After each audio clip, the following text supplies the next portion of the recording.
Salut à tous les petits loups, c'est Greg alias GTech FPV de la team Taras.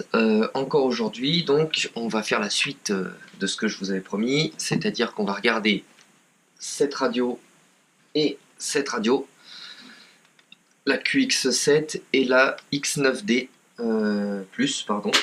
On va simplement regarder, enfin on va en tout cas commencer à les allumer. Donc c'est comme si on les sortait de la boîte.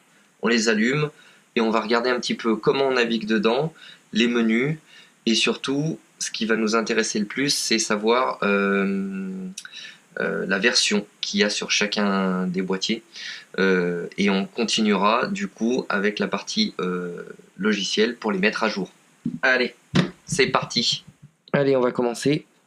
Donc tout simplement par un simple allumage. Donc ici pour le bouton Power. Hop là, donc on a bien le logiciel OpenTX. Il demande de mettre les gaz à 0. Voilà, ça c'est une radio qui a déjà été utilisée, donc il se peut que vous ayez d'autres messages et tout ça. Pour l'instant, appuyez simplement sur le bouton Exit pour sortir et en arriver là à l'affichage principal. Sur la QX7, le bouton est à l'intérieur. Même principe. Alors celle-ci pareil, a déjà été utilisée. Hop là. Donc voilà. Hop là, fini de démarrer. Donc on va commencer par celle-ci. Simplement. La navigation sur cette radio est très simple. On a le plus et le moins pour se balader, le Hunter pour rentrer dans les menus et le Exit pour en sortir. Les boutons menu et page vont nous permettre dans un menu d'aller sur les différentes pages pour le bouton page et dans le bouton menu d'accéder à ces fameux menus. Le menu principal de la radio en général va se faire avec un appui long sur le menu. C'est-à-dire qu'un appui long sur le menu, on va rentrer dans le setting mais de la radio complète. Donc on va exécuter un appui long et là on voit bien config radio. À ce moment là on a accès à tous les paramétrages classiques, c'est-à-dire la date, l'heure. D'ailleurs l'heure ici est pas bonne. Donc par exemple on voit pour se balader ici avec le plus et moins on se balade. Une fois qu'on est sur le bon endroit, j'appuie sur Enter, ça clignote et avec le plus et le moins je vais pouvoir faire les réglages. Hop là, donc 18h, hop, 12 par exemple. Tac. Ensuite, calibrage de la batterie. En général, d'origine, quand vous l'achetez la radio, elle est déjà calibrée. Surtout que cette radio-là est livrée avec une batterie. Pour le son, mode, est-ce que vous voulez qu'il y ait du son pour tout? Pour pas les keys, juste les alarmes, aucun son et autres. Moi, je laisse tout, il n'y a pas de souci. Ici, vous avez le réglage du volume. On verra que ce réglage de volume, on peut le déporter sur un des boutons rotatifs. Donc ça, je vous montrerai comment le faire. Volume de bip, voilà, on a tout plein de réglages. Là-dedans, honnêtement, en tant que débutant, vous n'avez rien à toucher. La seule chose qu'il faudra à la limite toucher, c'est le réglage de l'heure et de la date, pour l'instant. Le contraste, normalement, d'origine, il est bon. Le niveau de batterie faible, ça, c'est pareil.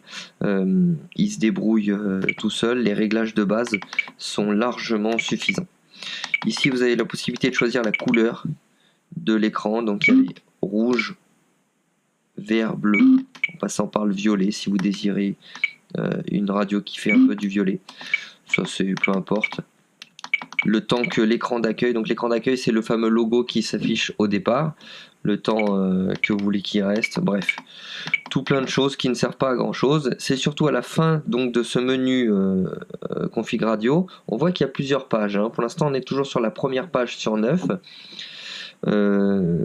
C'est ici qu'on va choisir la langue qu'on veut sur la radio, c'est-à-dire la langue des menus, la langue des vocales et autres. Donc nous on va choisir Europe, français et le système métrique. Donc, voilà.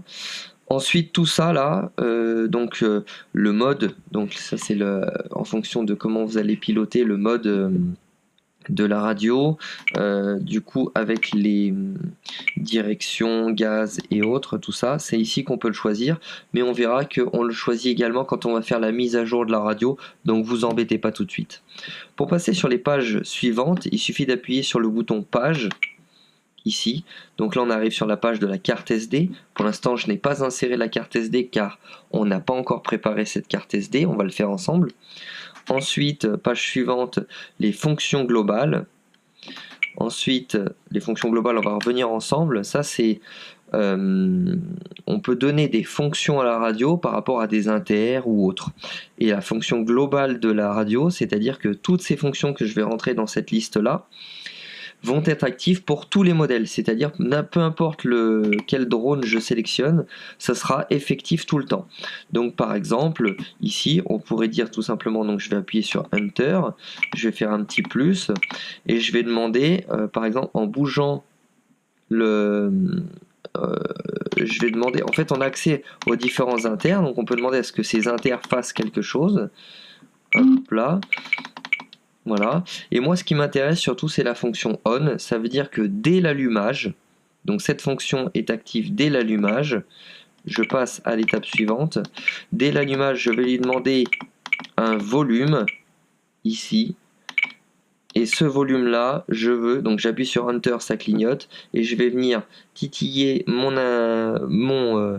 S1, là, donc mon bouton rotatif ici, donc qui s'affiche S1, et donc je vais pouvoir maintenant, au lieu de rentrer dans les menus pour aller changer le volume, contrôler le volume via ce bouton rotatif constamment. Ensuite, cette fonction-là, donc cette ligne-là, la fonction globale 1 que je viens de créer, je la coche pour qu'elle soit active. Et maintenant, avec ce petit bouton-là, je vais régler le volume général de la radio. Ça va être les alarmes, les voix et autres. Hop là. On verra d'autres fonctions qui peuvent être intéressantes pour certains, notamment moi je sais que je me mets régulièrement sur l'inter qui est derrière ici, la réinitialisation du modèle, c'est-à-dire qu'à chaque fois que j'ai terminé une batterie, j'ai un inter que j'actionne ici, ça réinitialise mes chronos et autres, tout ça on verra par la suite quand on va créer le modèle ensemble. Donc je continue avec le bouton page pour aller à la page suivante. Donc là il y a l'écolage. Ça, on n'en parlera pas vraiment tout de suite, puisque le principe de l'écolage, c'est de brancher une deuxième radio sur celle-ci, afin que quelqu'un puisse, à l'aide d'un interrupteur, prendre la main sur votre drone. Ça, c'est quand on a un apprentissage à deux. Voilà, ça c'est un petit peu plus complexe. Pour l'instant, on ne va pas s'en servir. Ensuite, on arrive à la page numéro 5. Alors, peut-être selon les versions, le numéro des pages n'est pas forcément les mêmes. Mais là, c'est la page numéro 5. On arrive sur le firmware de la radio. C'est-à-dire que actuellement, on voit que cette radio-là, elle est sur le firmware OpenTX X9D+, en version 2.2.0, entre parenthèses, donc c'est la version 85, 86, 33, 58, bon peu importe. Cette version date de 2017. Janvier, février, mars, avril, mai, donc de mai 2017, 31 mai 2017 à 10h04. Et donc ce firmware là est enregistré dans l'EEPROM, donc c'est la mémoire de la radio, et en version 2218. Il faut bien comprendre que dans les radios, donc dans celle-ci ou les QX7, il y a deux mémoires. Il y a la mémoire interne de la radio qui elle est fixe, on ne peut pas l'enlever, et il y a la mémoire qui est dans la carte SD. Dans la mémoire interne de la radio, on va avoir le logiciel, donc le firmware. Quand il va être installé sur cette mémoire de la radio. Celle-ci, en général, on n'y touche pas. C'est-à-dire qu'on fait la mise à jour et après on ne touche plus. Celle avec laquelle on va jouer comme mémoire, c'est la carte SD qu'on va rentrer à l'intérieur. Ça va nous permettre de rajouter des sons, des scripts LUA et autres. Quand vous branchez donc la radio, on va voir après comment on fait. Quand vous branchez la radio au PC, sur votre bureau pour les Mac et dans l'explorateur pour les Windows, vous allez voir deux mémoires comme si c'était deux clés USB qui vont s'afficher. Il y en a une qui s'appelle Taranis, ça en général c'est la mémoire de la radio, on n'y touche jamais. C'est que le logiciel avec lequel on va faire la mise à jour de la radio qui va s'en occuper. Mais par contre, nous ce qu'on va toucher c'est le deuxième, c'est en fait la radio va servir de lecteur de carte mémoire pour la carte mémoire, la carte SD qu'on va rentrer à l'intérieur. Donc ça, on va voir après par la suite. Donc là, ce qui est important de noter, c'est ce fameux numéro de version. Donc c'est OpenTX X9D+, en version 2.2.0. Le but, c'est de connaître la version pour savoir si j'ai ou pas à faire la mise à jour. De toute façon, nous, on va quand même la faire pour vous montrer comment on procède. Mais voilà. Dans le principe, si jamais vous avez une radio que vous utilisez déjà et que vous avez une mise à jour à faire, on a la possibilité d'enregistrer dans les proms, c'est-à-dire dans la mémoire de la radio, un petit peu tout ce qu'il y a dans la radio, c'est-à-dire les modèles, la configuration de la radio et autres. C'est marqué ici comment on fait. Entrée long, donc appuie sur le bouton entrée longtemps pour sauvegarder la mémoire. Donc on va peut-être le faire, par exemple, je vous fais voir, hop, j'appuie sur entrée long, et là il dit qu'il veut enregistrer sur la carte SD, donc il faut forcément une carte SD pour pouvoir enregistrer tout ce qu'il y a sur la radio, sur la carte SD, afin de le rappeler un jour s'il y a besoin. Donc là on va pas le faire puisque j'ai pas la carte SD et que cette radio de toute façon j'ai rien à sauvegarder dessus. Mais voilà, dans le principe il suffit d'un appui long, ça prend tout ce qu'il y a dans les proms de la radio, les modèles, enfin tout ce que vous avez, et ça le copie ça fait une photocopie sur la carte SD. Ensuite on peut réinitialiser la radio au réglage d'usine avec un appui long sur menu. Donc si je fais un appui long, voulez-vous effacer tous les modèles et les réglages? Entrée, on va dire oui, hop là, alerte EEPROM, formatage de l'EEPROM, donc là il formate tout. Quand il formate tout, c'est comme un peu quand vous recevez votre radio, il vous demande un calibrage de tous les sticks et de tous les inter et autres. Donc du coup là, il dit appuyez sur entrée pour débuter, j'appuie sur entrée, et il dit régler tout au neutre. Donc je règle tous mes sticks au neutre. Également, alors sur celle-ci, on a des sticks sur les côtés. Hop là. On va régler tout le monde au neutre. Hop là. Et ces deux-là aussi. Donc tous ceux qui se déplacent au neutre. Tac. Quand je suis prêt, j'appuie sur Entrée. Et ensuite, il dit faire bouger les sticks. Donc là, je vais aller aux extrêmes. Tout simplement faire bouger. Hop là. Les sticks aux extrêmes, ensuite je les ramène au neutre, ensuite je vais faire bouger mes boutons de volume aux extrêmes, alors min, max, je le fais une ou deux fois, comme ça je suis sûr, tac, min, max pour le S1 aussi, tac, et min, max pour les petits qui sont sur le côté, ici, alors celui-ci il est défaillant, hein, donc là il y a un faux contact, c'est pas très grave. Hop là, on le fera mieux sur la QX7. Tac, min max, pareil, tac, et je reviens au neutre pour tout le monde. Et je fais valider. Et là, donc j'ai calibré mes sticks pour la première fois en général quand je le reçois. Voici voilou. On va s'arrêter là pour la X9. On passe à la X7. Hop là, même principe. Ici, donc, la différence avec la précédente, c'est que la navigation, au lieu d'avoir un plus et un moins, c'est en haut, en bas, la rotation de la molette. Et le Hunter, c'est un appui sur le dessus de la molette. Ensuite, on a exactement les mêmes boutons. Page, menu, c'est le bouton qui est au centre, et exit. Donc le principe est exactement le même, sauf que l'écran est un tout petit peu plus petit. Ça, c'est pas très grave, hein. Vous inquiétez pas, c'est juste qu'il y aura des choses qui s'affichent un peu différemment, mais le principe est le même parce que le logiciel est exactement le même. Donc on va faire un appui long du coup sur menu pour arriver exactement au même endroit, c'est-à-dire à la config radio, page 1 sur 9. C'est là qu'on a donc l'heure, hop là, qui n'est pas non plus à l'heure, hop là, 18h, tac, 24. Donc, voilà, les niveaux de batterie, tout ça c'est tout pareil, et on va aller tout à la fin comme tout à l'heure. Donc on va choisir donc zone géographique européen, français, métrique, et Et donc ça, le mode, on a dit que c'était pas très grave parce on va le faire lors de la mise à jour, donc il n'y a pas de problème.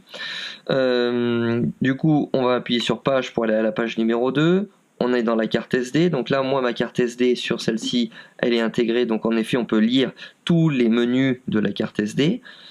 Ça, on verra, ça va nous servir pour mettre à jour les récepteurs et mettre à jour le XJT interne, donc c'est la partie qui émet la partie XJT, quoi. On va voir ça après.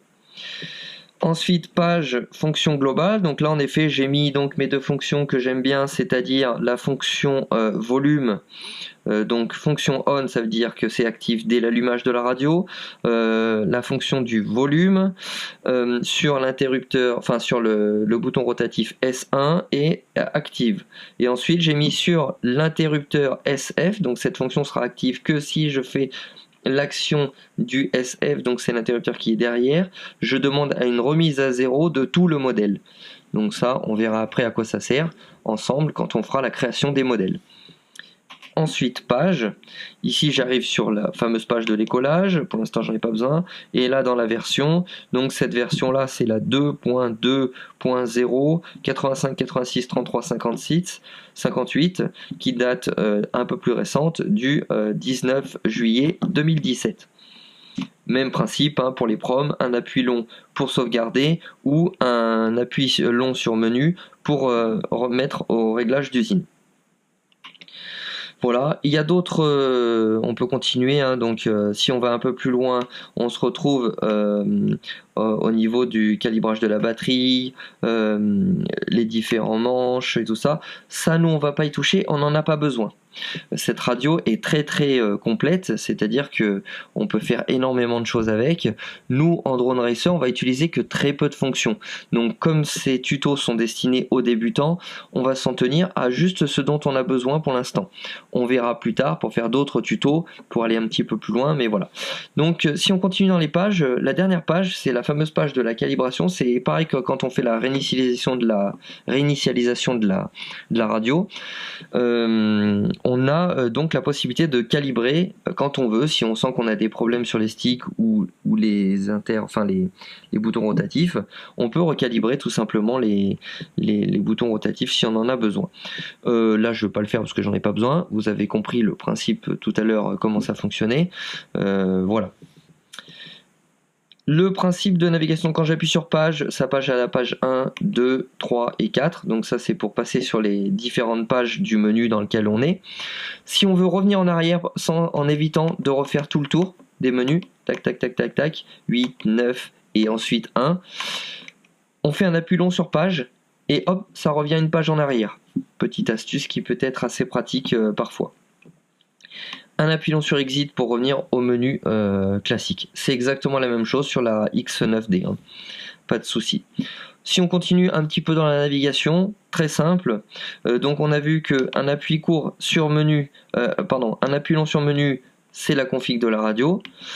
Un appui court sur menu, on rentre dans la liste des modèles, c'est-à-dire tous les drones que je veux entrer dans ma radio. Donc ça, c'est des choses, ça va être l'objet d'une prochaine vidéo une fois qu'on aura mis à jour donc notre radio. Une fois que je suis sur un drone qui m'intéresse, par exemple ce premier drone, je fais un appui long sur entrée et là je dis sélectionner ce modèle. On peut aussi l'archiver, c'est-à-dire enregistrer ce modèle sur la carte mémoire. On peut le copier pour partir de ce modèle pour en refaire un nouveau et changer 2-3 choses. On peut le déplacer parce que vous avez une liste qui est dans un ordre chronologique. S'il y a des drones que vous utilisez plus souvent que d'autres, on peut les remonter en haut. Ou tout simplement supprimer le modèle. Donc nous on va faire sélectionner le modèle. Modèle Vega, race chargé. Donc voilà. De angle, moteur désarmé. Moi j'ai mis des petites voix qui m'indiquent un petit peu dans quelle position je suis et comment est configuré le drone. Ensuite, tout simplement, on va appuyer on est sur la page 1 qui est la liste des modèles. Sur la page 2, on va rentrer dans les réglages de ce modèle que j'ai sélectionné. C'est là, ici, notamment sur la page 2, qu'on va choisir le nom et tout ça. Mais tout ça, la création d'un modèle, on va voir dans une prochaine vidéo. Hop là, un long exit pour revenir sur la page d'origine, sur lequel on a le nom du modèle. Moi j'ai mis un petit chrono et on a aussi du coup le voltage de la batterie de la radio. Si vous avez des piles, ce sera le voltage de l'accumulation des piles. Moi je vous ai fait voir déjà dans un premier tuto que je vais vous remettre dans cette chaîne. Un premier tuto qui indique comment sur la QX7 qui n'est pas fournie avec une batterie, on fait pour l'utiliser. Alors hop là, déjà on va l'éteindre. Donc l'extinction c'est un appui long, hop, sur le bouton power, sur la X9, un simple, on baisse simplement l'interrupteur power. On va retourner la batterie, enfin la radio pardon. Hop là, on va enlever le capot. Et donc moi, vous le verrez dans un autre tuto, hein, mais j'ai changé donc le bac de pile par une simple lipo, hop là, une simple lipo Tattoo 2500 qui est branchée donc sur c'est la prise d'alimentation de la radio, c'est une prise d'équilibrage 2S. Donc c'est une batterie 2S, c'est les mêmes batteries qu'on met sur les Fat Shark. Moi j'ai pris ça parce que du coup, avec mes batteries de secours Fat Shark, si jamais j'ai aussi ma radio qui a plus de batterie, je peux utiliser ma batterie de secours de Fat Shark.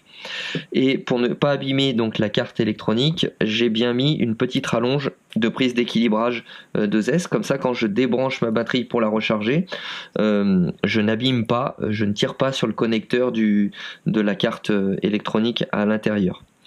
Hop là. Voilà, on a fait le tour de comment regarder donc la version de sa radio. Je vous laisse suivre un petit peu la suite, c'est-à-dire rester bien connecté sur la chaîne pour voir la suite. Et la suite, ça va être tout simplement le téléchargement du logiciel de FrSky. Enfin, c'est pas le logiciel de FrSky, c'est le logiciel OpenTX qui s'appelle Compagnon, qui va nous servir donc à mettre à jour notre radio. A plus.